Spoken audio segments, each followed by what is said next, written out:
දක්වාම වැහෙනවා. ඇවිල්ලා හැමෙන් පටන්ගෙන ඇට මිදුළු දක්වාම කනවා. එතනම මැරෙනවා ආයෙ වැටෙනවා.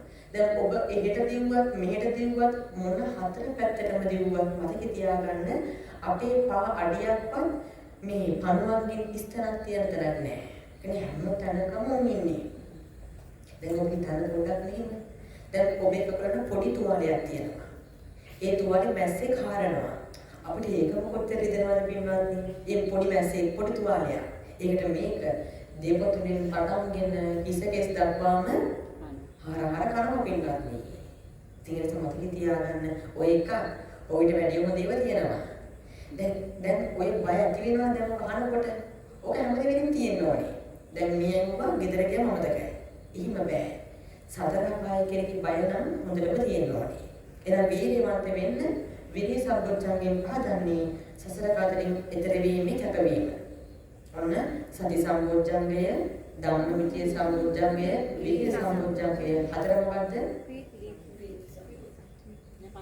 මෙච්චර පිරිස ඇති තැන ඇයි නිහඬව ඉන්නේ ලැජ්ජාවෙන්ද මන්දාමේ ඇඹරෙන්නේ ඔය ලෙස නොහැක නුවණැස ඔබේ වැඩි වෙන්නේ දැත නළලේ බැඳ සාදුය පවසන්නේ මදි සන්දේ මට නම් නැහැ ඇසෙන්නේ මෙච්චර පිරිස ඇති තැන ඇයි ගොළු වෙන්නේ කහතුඩු පුරවරය වෙත ඔබේ හඳ රැව් දෙන්නේ නැවතත් ශබ්දයෙන් සාදුය පවසන්නේ අනිත් දැනෙන සාදු කියනවා. දැන් සමහරකට දෙවෙනි පදින සාදු කියන්නේ ඒ එක්ස්ට්‍රා සාදු කියනවා. හතර පදින වෙන කලින් කවියක් නාමයි. අර දෙකෙන් කියන්නේ අමතරව. හරි. දැන් අනිත් අපේ සමහර පාසක ගමනක දැන් කට ක්ලොස් වුණාට අනිත් 24 hours on fire. දැන් කියලාවත් අරගන්න බෑ. ඕක දුකින් කියන ගත්තම කියලාවත් කට වහගන්න බෑ.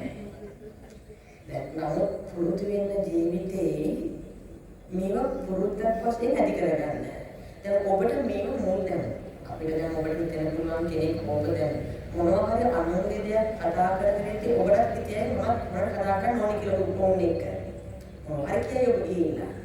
නමුත් පුරුදු වෙන්න ඕනේ ඒ වෙලින් වැරකිලා එන්නේ යහපත් දේවල් කතා කරන්න. ඔබට මොනින් අමාරු වෙයි. නමුත් ඔබ පුරුදු වුණාට පස්සේ ඔබට ක්‍රීසි. දැන් ඒක පුරුදු වුණොත් පුදුම පින්නස් වෙනවා කියන ඉසාතේ කතා කරනකොට මෘදු වචන කතා කරනකොට මිනිස් එකතු කරන වචන කතා කරද්දී අර්ථවත් දේ කතා කරද්දී ඔය හතර යමින් ගව තියෙනම් අන්න නියම බෞද්ධයෝ. නියම ශ්‍රද්ධාවන්ත තියෙනවා. ධර්මයෙන් පිළිපදින කට්ටිය. දැන් අනික නියම දෙයක් තියෙනවා. දැන් මේ පැත්තේ කොළඹ පිළියන්දල මේ පැතිවල පින්වත්නි වගේ නෙවෙයි. දැන් කම්මලේක බලන්න ගියාන් පස්සේ මේ වගේ හැම එකලකම වාඩි වෙනවනේ. දැන් මෙතන නම් ගොඩක් අයව දන්නේ නැහැ. එකිනෙකාව අඳුරන්නේ නැහැ. නමුත් ගම්වල එහෙම නෙවෙයි. එක්කෙනෙක් නැගිට්ටුවොත් බණවන්න 500ක් 600ක් හිටියත් හැමෝගෙම නම් දන්නවා. ඇඩ්‍රස් එක දන්නවා. ඇයි දන්නේ? ඒ ඔක්කොම ඉන්නේ පින්නත් එකිනෙක අඳුරන කට්ටිය ගම්වල. මෙතන නම් සමහර කට්ටිය පිටින් ඇවිල්ලා ඇති ඒ නඳුරන්නේ නැහැ. දැන් ඔබ මෙහිම ඉතිපින්නත් කතා කරන එක ඔබව දැන් බයක් නැති වෙන්න පුළුවන්. හැබැයි ගම්වල එහෙම නෙවෙයි මිනිස්සු පුදුම බයයි පින්නත් උත්තර දෙන්න. සවුන්ඩ් එක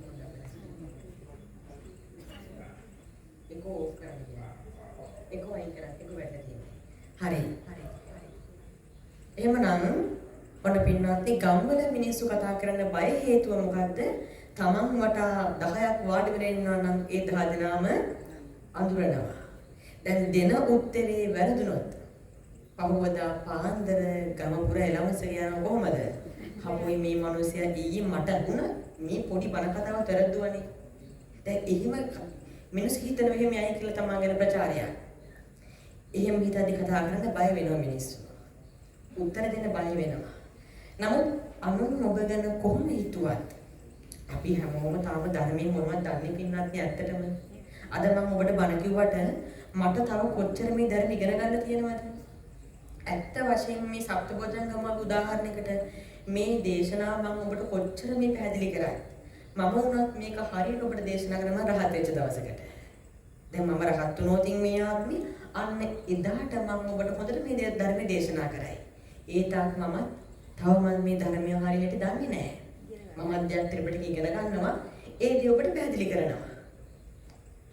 එනිසා මතක තියාගන්න කැප වෙන්න, මහන්සි වෙන්න, අනික ධර්ම ඉගෙන ගන්න ලැජ්ජ වෙන්න ඕනේ නැහැ. වැරදෙයි මිනිස්සු hina වෙයි කියලා. හරි. එහෙමනම් ඔන්න සති සම්බොජ්ජංගය, ධම්මවිචය සම්බොජ්ජංගය, විරිය සම්බොජ්ජංගය, 4 ප්‍රීති සම්බොජ්ජංගය. මොකද පින්නත් මේ ප්‍රීතිය කියන්නේ සතුට. දැන් හැබැයි මෙතන මේ කියන්නේ අපි විඳින සතුට ගැන නෙවෙයි. දැන් ඔබ යම් දෙයක් මේ සමාජයෙන් යම් කිසි කාරණයක් සතුට වෙනවා නම් ඔබේ ළමයි හින්දා ඔබේ රැකියාවක් නිසා ඔබට මුදල් නිහින්දා හරි මොනවා හරි පැතිකෝ සතුට වෙනවා නම් ඒ හැම සතුටක්ම කෙලෙස් එක්ක තියෙන සතුටක්. මතක තියාගන්න කෙලෙස් බරිතයි. ඒවා ආංශ සැප සතුට. නමුත් මේ ප්‍රීති සම්බොධ්‍යයෙන් කියවෙන්නේ නිරාමස ප්‍රීතිය. නිරාමස සතුටේ ඇති වෙන්නේ පින්නත් රහතන් වහන්සේලාට පමණයි. එනි බුදුන් වහන්සේ ප්‍රමුඛ පසේබුදු මහරහත්. මේ තුන් නමට පමණයි පින්නත් මේ නිරාමස ප්‍රීතිය ඇති වෙන්නේ. දැන් ඔබ හොයලා බලන්න. ඔය ත්‍රිපිටකයේ සූත්‍ර පිටකේ නිකායන් පහයි. දීඝ මජ්ක්‍ධිම සංයුක්ත අංගුත්තර කුද්දක කියලා.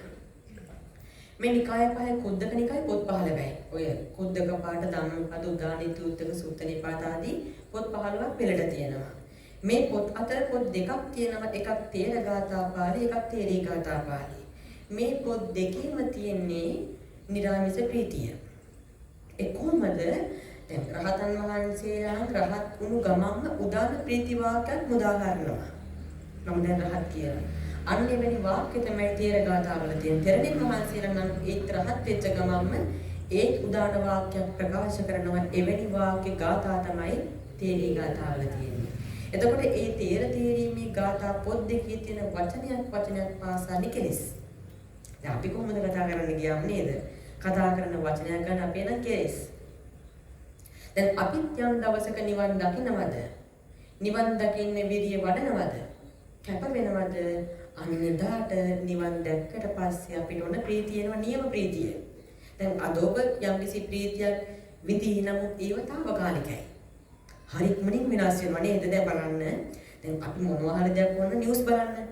ඔන්න ඔබ දකින්න මොකක් හරි ලස්සන හොඳ නිවුස් එකක්. ඒ නිවුස් එක අහලා ඊළඟ නිවුස් එකේ මොකක් හරි මරණයක් ගැන. දැන් අර සතුට තියෙනවද? ඒක නෑ දැන් ඔබ ගාව. අරකින් ප්‍රීතිය ඊළඟ නිවුස් එකෙන් අරකට එකම කියලා ගියා. අන්න ඒ මොකද අපි ගාව නෑ හරි ප්‍රීතිය තාම. අපි හොයන එක තාම. අපිට හම්බෙන්නේ නිවන් දැක්කට පස්සේ. එතකොට එහෙමනම් ඔන්න ප්‍රීති සම්බොධ්‍යයෙන් කියවෙන්නේ රහතන් වහන්සේලාගේ රහත් තෙරුන් වහන්සේලාගේ නිරාමිස ප්‍රීතිය ගැන. හරි සති ධම්මවිචය විරිය ප්‍රීති පහ මොකද්ද? ඇහෙන්නේ නෑ මට. හැමෝම කියන්න පින්නත් පස්සද්ධි සම්බොධ්‍යයෙන්. දැන් කියන හැමෝම ශබ්ද වල පිටිපස්ස කට්ටිය පස්සද්ධි. පස්සද්ධිය දෙආකාරයි. එකක් කාය පස්සද්ධි, එකක් චිත්ත පස්සද්ධි. කාය පස්සද්ධියෙන් වෙන්නේ කය සංසිඳු වීම. මොකද්ද කාය පස්සද්ධියෙන් වෙන්නේ? කය සංසිඳු. හරි. ඕක වෙන්නේ මෙහිමයි. දැන් අපි කයෙන් සත්තු මරනවනේ. සත්තු මරනවද අපි අම්මලා? උපාසකම්මල එහෙම? නෑ. මදුරුව එහෙම? නෑ. සමහර දැනුත් මදුරුව මරනවා කොහෙද? මම නම් ඇත්තටම ප්‍රයිවට් පර්සනල්ව පින්වත්නි මම දැන් මගේ මහා ජීවිතේ අවුරුදු 11ක්. දැන් මම දැනුවත් මෙහෙම ගහලා මම මේ අවුරුදු 11 කිසිම දවසක මදුරුවෙක්වත් මම මරලා නැහැ. දැනුවත් මෙහෙම ගහලා මම මදුරුවෙක්වත් මම මරලා නැති හේතුව ප්‍රාණඝාතය කියන්නේ පුදුම විපාක සහිතයි. එතකොට දැන් මොන අපි කයෙන් ප්‍රාණඝාත කරනවා. හොරකම් කරනවා, කාමයේ වරද වැහැසෙනවා. කාය පස්සද්ධියෙන් වෙන්නේ මේ තුනම නවත්තන එක. කය කන්ට්‍රෝල් කරනවා, සංසිඳුවනවා. එතකොට මේවා අපේ අතින් වෙන්නේ නැහැ. හැබැයි වැදගත්ම චිත්තපස්සද්ධිය.